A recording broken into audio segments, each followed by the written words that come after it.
This presentation is entitled as Clinical Metabolomics Case Study of Chronic Kidney Disease, and I will be speaking about the Metabolomics lab setup that I was lucky to perform a couple years ago at Lilly Laboratories, and I will describe a case study and attempt to do the cross-platform data integration in a commercial software Ingenuity system.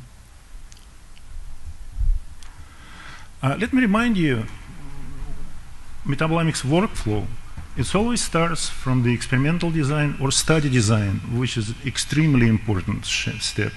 You should not underestimate this one. Otherwise, you go back and do it again. All right?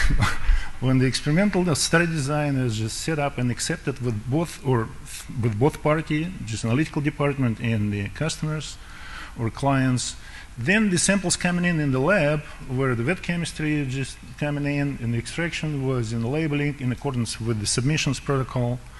Then the data acquisition, in this case with mass spectrometry. Then when the data acquired and acquisition is finished and validated, there's data annotation and pre-processing, which is extremely important process I have mentioned in the first lecture in the morning. When the annotated data going to the statistics, I'm saying that I just cut out annotated data for the sake of all the questions about non-targeted profiling. All right, so then it's univariate or multivariate statistics allowed us to see how separated groups, in this case it's 4 groups, and they quite nicely separated because some of the, or most of the metabolites, or some of the important metabolites, very nicely separated with several folds of difference. However, it's not at the end of metabolomics story.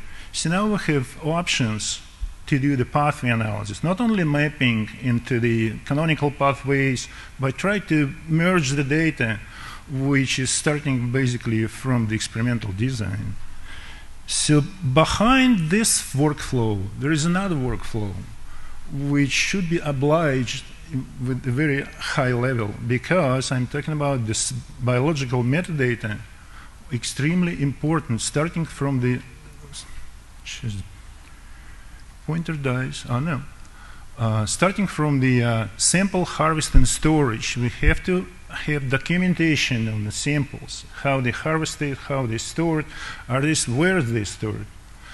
That will influence on the very end of this scheme, right? Then the sample extraction protocol, this is standard operation procedure. The metadata should be collected, sample preparation to all the standards, derivation, then the experiment submission. Here we go with analytical QC, organization, sample analysis, which is also should be accompanied metabolic data. So it's documentation, and documentations. And then it's stored and can be retrieved years after, if you would like to pull out that data and look what was done several years ago. Then the raw data after collection goes to annotation or data normalization background. When it's combined, the analytical protocols are finished and the processed data organized. Then we can go statistical analysis and pathway analysis, or we can do vice versa. Let me describe you briefly Lilly Metabolomics platform, which I was able to design as an ultimate combination of targeted and non-targeted profiling. So we've been seeing those non-targeted guys, lots of questions, targeted guys, much less questions. Well, my idea was to combine them in one platform to just solve most of the questions. So how it's done? So we have LCMS, triple TOF, 5600, and we have GCMS, which is mostly doing non-targeted profiling. However, the data is recorded. We also have a triple quad for an LCMS with the same chromatography, hydrophilic chromatography, with dealing with the polar metabolite, which is basically working in tandem with those 2 machines. So a single sample run 3 times. So by running 3 times the single sample, I increase a list of identified compound, and I have very high confidence in my data. Here's the example of the. So since I will be speaking about the urine and the plasma profiling. Here's the example of human urine profiling.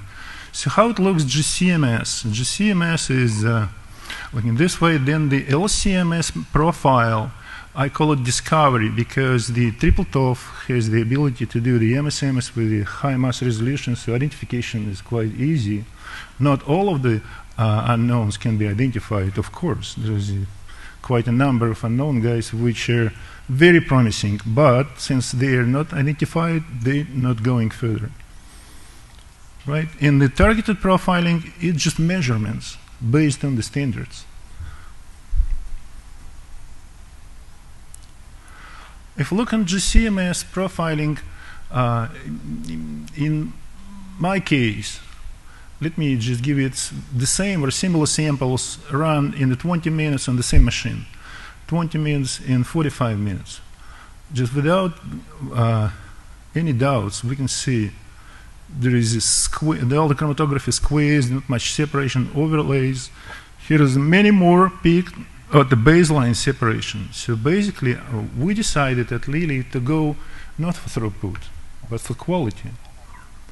It takes a little bit more time to run analysis, but you got your information with much higher confidence. So it's just a case illustrating with the 6 probability score, with the electron impact ionization, 3,000 peaks, they convoluted all the peaks. Not all of them, of course, are metabolites.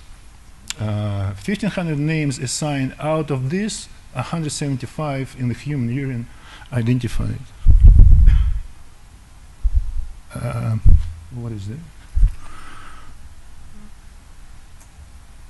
All right. Here's the example of identification of what? What is it? Yeah, fatty acids. Fatty acids with the LECO HRT high resolution mass spectrometer with the standard electron volts, 70 electron volts. EI source with 40K routine resolution.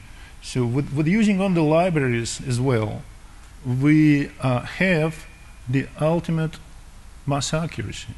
You see, for the heat, which is very high in similarity, very highest probability, there is a sub picomolar mass accuracy for the elemental composition. And this peak is showing as a parent ion very low. That's the problem with the EI source. In the first presentation, I told you that this machine right now can have CI source. In the CI source, we will have the most of the parent ion, but the least of the fragments. So having 2 sources giving you much more confidence in identifications. This example is about the known compounds, not the de novo identification. Just a confirmation, but that gives the rest of the guys, they're far away from the target. Okay, to illustrate what the LC-RMS, high resolution mass spectrometry, can do for you during the single run, so you don't need to go back, data already recorded, all you have to sit down and look at it. This example of identification online of the carnitine, this case of gluteryl carnitine probably. So this is the retention time on the helic chromatography, it's 14 minutes, and the total run is probably 25 minutes. So the parent ion and the fragments, so it's well known how fragmented the carnitine base, but this would be the most questionable thing. Of course, with this spectral low energy fragmentation, we do not fragment this part further. So to confirm the suggested information from gluteryl carnitine, you anyway have to buy a standard and do the spiking experiment. Spiking experiment, by the way, cures most of the questions. So that was about the technology platform. And to illustrate how it's working, I have a case study, chronic kidney disease. Chronic kidney disease is CKD, abbreviation, is a progressive loss of renal function over a period of months of years. The symptoms are non-specific, often is just associated with the high risk of the,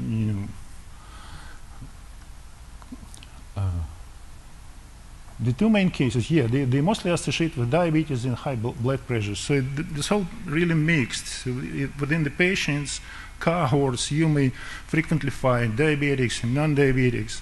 They all kind of, with the next study, we were trying to find the differences between those two groups. And it's actually was kind of exercise.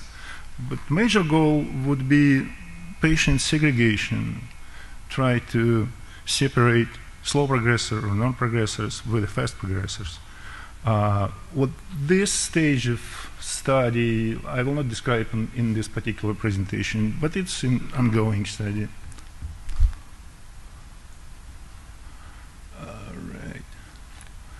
So in present exploratory, cross-sectional studies or donor-matched urine and serum clinical were obtained, externally analyzed in accordance with the previously described protocol. So all the samples were run through the system I have described earlier. The first cohort was powered with 40 samples which do have diabetics in CKD stages from the, let's say, mild stages to final stage of disease, so-called ESRD, and non-diabetics. The second study was powered with the 71 patients which are diabetic, non-diabetics, but the CKD level in these patients never reached the final stage of disease. Sources were different. One was from the clinic, the second one was from bioreclamation. We applied a non-targeted and targeted metabolomics mass spectrometer-based approach in-house. It's routinely we see more than 5,000 pictures. 5,000 pictures, it's just a bar which is sitting on the machine. If you want, you can go higher to 10,000, but it's kind of useless, just wasting time. Datasets yield several specifically significant biochemical alterations represented with more than 290 in the sum for in plasma and in urine. Excluding peptides, intact lipids, in metabolites which levels were not changed. So we don't do lipidomics in this setup, but the other group does lipidomics. So we can have all the lipids information. But it's not what I'm doing with this particular metabolomics setup. We were able to glean a variety of the signature and perform metabolic pathway analysis.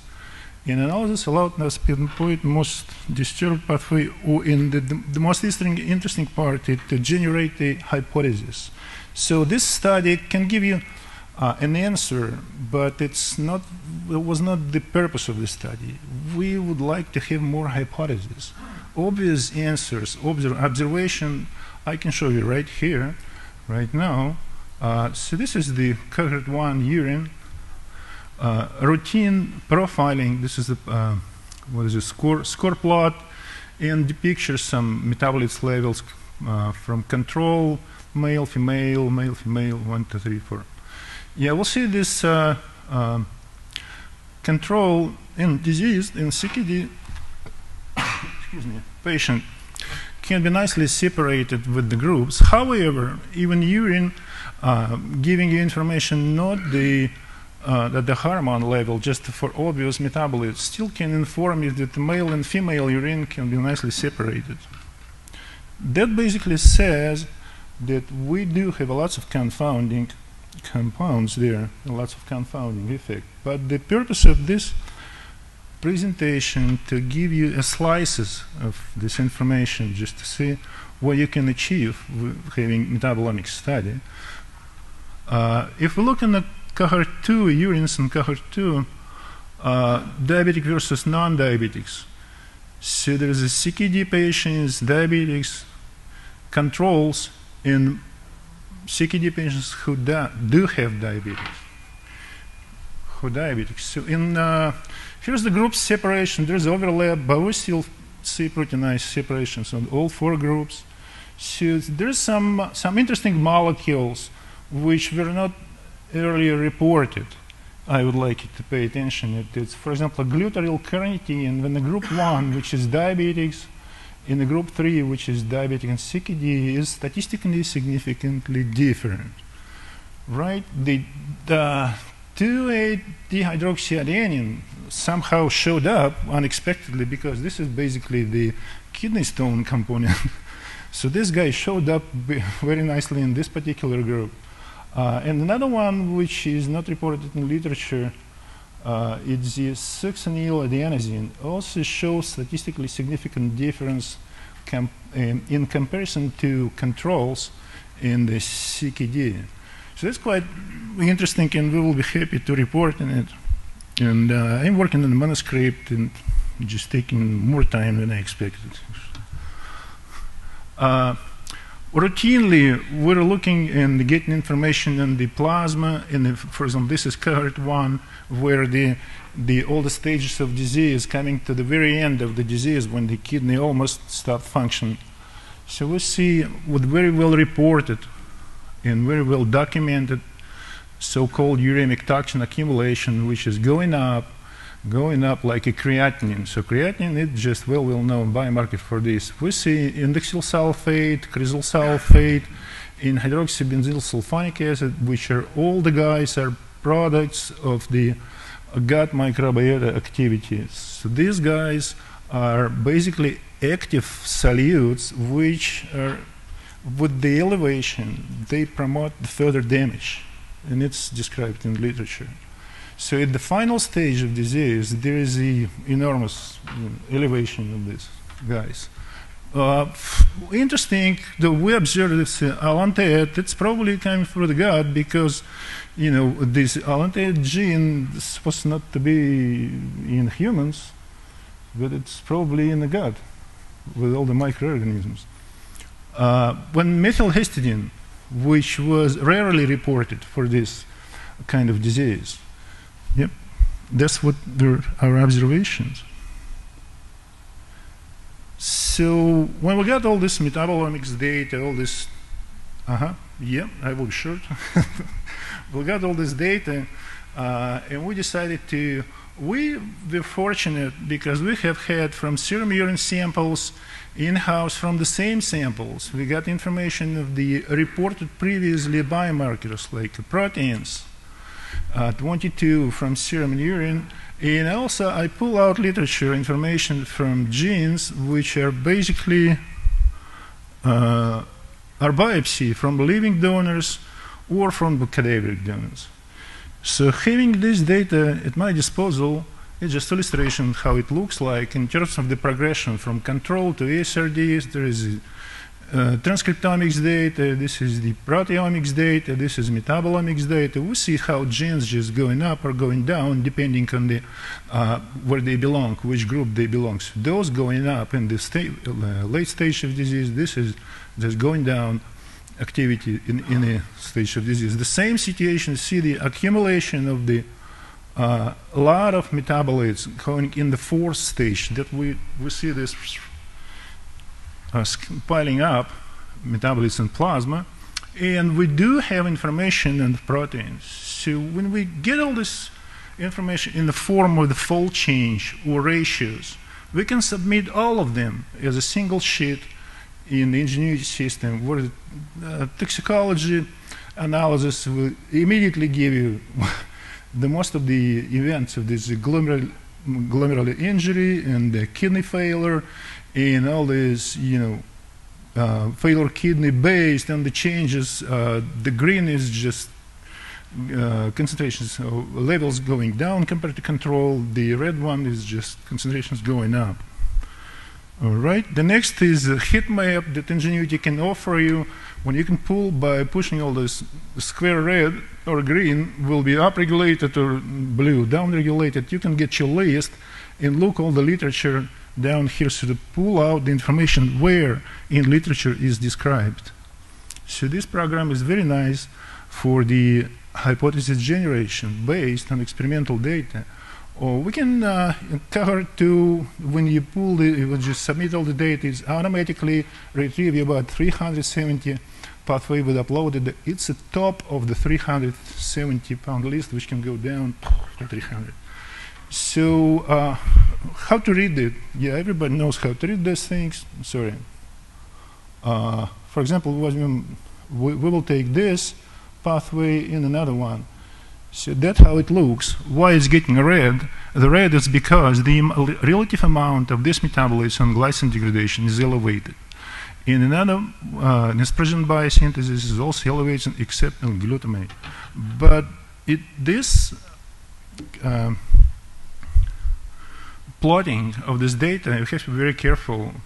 We have to understand that the plasma in the urine is the vessel for the collection of these metabolites from different organs. In this particular study, we have damaged kidneys, so we may assume that those levels, these changes, are related to kidney, but basically another experiment should be designed to clarify these findings. Okay, this is the fun part. Fun part is networking.